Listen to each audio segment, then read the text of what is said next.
बाबा बागेश्वर एक बार फिर से बिहार में आने वाले हैं और फिर आपको बताएं कि आपको यह जान करके हैरानी होगी कि बाबा बागेश्वर बिहार में आएंगे तो जरूर, मगर कथा नहीं सुनाएंगे, दिव्य दरबार नहीं लगाएंगे। आपको बताते चले कि पितृपक्ष के महीने में गया जिले में उनका कार्यक्रम होना तय हुआ था और अचानक से जिला प्रशासन द्वारा, वहां के स्थानीय जिला प्रशासन द्वारा उनके कार्यक्रम की अनुमति नहीं मिली और एक वीडियो जारी करके बागेश्वर धाम सरकार कहे जाने वाले पंडित धीरेन्द्र कृष्ण शास्त्री ने इस बात की सूचना दी है। उनका यह वीडियो सोशल मीडिया पे वायरल हो रहा है, जिसमें वह यह कहते नजर आ रहे हैं कि बोध गया में मैं आऊँगा तो जरूर, लेकिन दर्शन करके चला आऊँगा, कथा नहीं सुनाऊंगा, दरबार नहीं लगाऊंगा। बाकी इस खबर के बारे में मैं आगे आपसे बताऊंगा, उससे पहले मेरा नमस्कार स्वीकार करिए।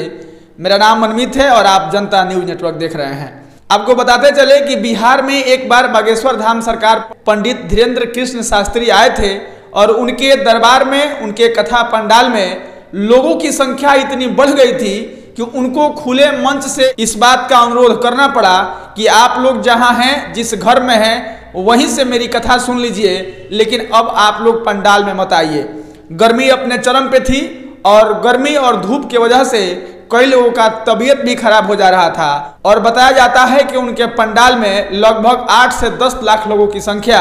प्रतिदिन पहुंच जाती थी उनका कथा सुनने के लिए। वहीं आपको बताते चले कि बिहार के गया जिले में पितृपक्ष के महीने में उनका कार्यक्रम होना था,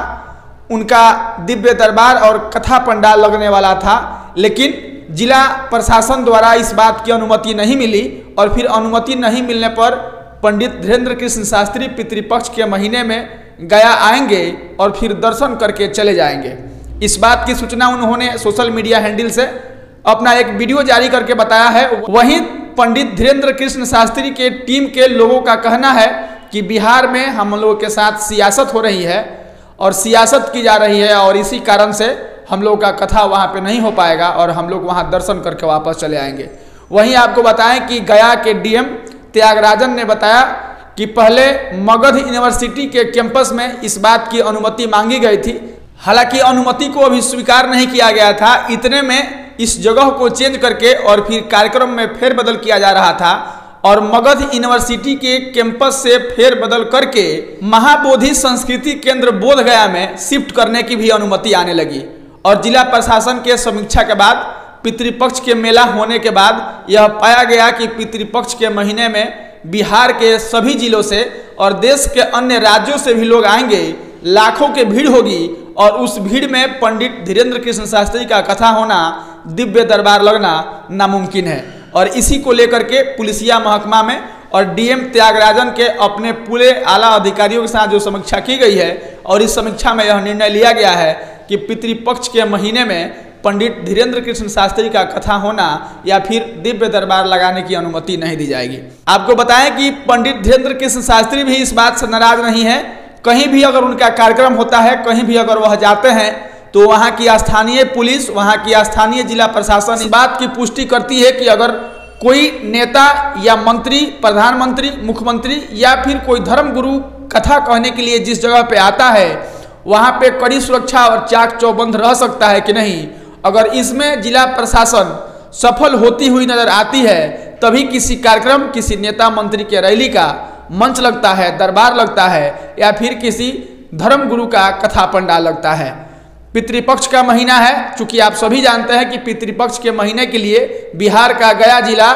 मशहूर होता है। तमाम लोग अपने घर से अपने पितरों को पिंडदान देने के लिए गया पहुंचते हैं और यह भी बताया जाता है कि वह महीना पितरों को पिंडदान करने के लिए शुभ माना जाता है और इस दौरान बिहार सहित पूरे भारत के अन्य राज्यों से लोग गया में पहुंचेंगे और लिहाजा वहां बहुत भीड़ होगी। वैसे भी पंडित धीरेन्द्र कृष्ण शास्त्री के पंडाल में जब कथा होता है, जब वह कथा कहने के लिए मंच पे आते हैं, तो अब तक का यह रिकॉर्ड रहा है कि अगर कम से कम भीड़ होती है तो कम से कम 5 से 7 लाख भक्तों की भीड़ उनके पंडाल में होती है। वैसे में अगर 5 से 7 लाख पंडित धीरेन्द्र कृष्ण शास्त्री के पंडाल में पहुंच जाए और फिर बिहार के गया में पितृपक्ष का मेला लगा हो, बिहार के तमाम जिलों से अगर लोग पहुंचे और भारत के अन्य राज्यों से वहां लोग अपने पितरों को पिंड दान देने के लिए पहुंचे, तो फिर कह सकते हैं कि कहीं की भी जिला प्रशासन के लिए यह एक बड़ी चुनौती खड़ी हो सकती है सुरक्षा के दृष्टि से। और इसी को लेकर के डीएम त्यागराजन ने इस बात की सफाई देते हुए और इस पर अपना बयान देते हुए कहा है कि पहले कार्यक्रम मगध यूनिवर्सिटी के कैंपस में होना तय हुआ था। इस बात की अनुमति के लिए आवेदन मेरे पास आया भी था, हालांकि अनुमति अभी स्वीकार नहीं किया गया था। उससे पहले ही कार्यक्रम में फेरबदल करके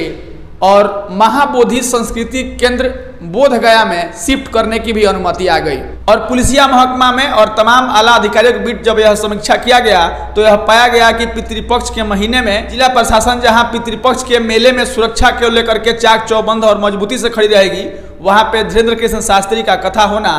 पंडाल का लगना थोड़ा सा असंभव है। और वहीं पंडित धीरेन्द्र कृष्ण शास्त्री के टीम के लोग यह कहते हुए नजर आ रहे हैं कि बिहार में पंडित धीरेन्द्र कृष्ण शास्त्री के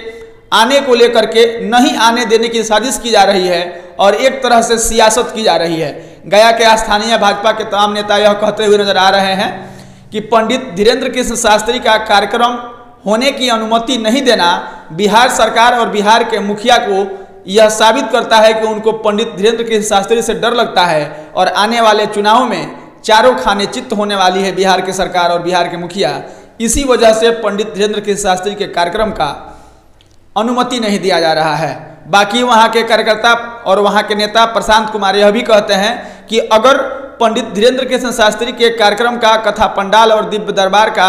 आयोजन करने के लिए अगर यहाँ की प्रशासन और यहाँ की सरकार अनुमति नहीं देती है तो हम लोग उग्र आंदोलन करेंगे और किसी भी तरह से करके पंडित धीरेन्द्र कृष्ण शास्त्री का कथा पंडाल, दिव्य दरबार और यहाँ पर कथा का पंडाल हम लोग लगाने का प्रयास करेंगे। बाकी पंडित धीरेन्द्र कृष्ण शास्त्री के गया आने की अनुमति नहीं मिलना, जिला प्रशासन यानी कि जिला प्रशासन या जिला के डीएम त्यागराजन जी का यह बयान और फिर पंडित धीरेन्द्र कृष्ण शास्त्री जो वीडियो में कहते हुए नजर आ रहे हैं कि मैं गया आऊँगा, दर्शन करके वापस चला जाऊँगा, लेकिन अपने आप लोगों को, अपने भक्तों को कथा नहीं सुना पाऊँगा। और इन तमाम लोगों के बातों को आप सुन पाए। बाकी इस पर आपका क्या विचार है, आपकी प्रतिक्रियाएँ अपेक्षित हैं। बाकी फिर मिलेंगे हम किसी नए वीडियो में, तब तक के लिए धन्यवाद।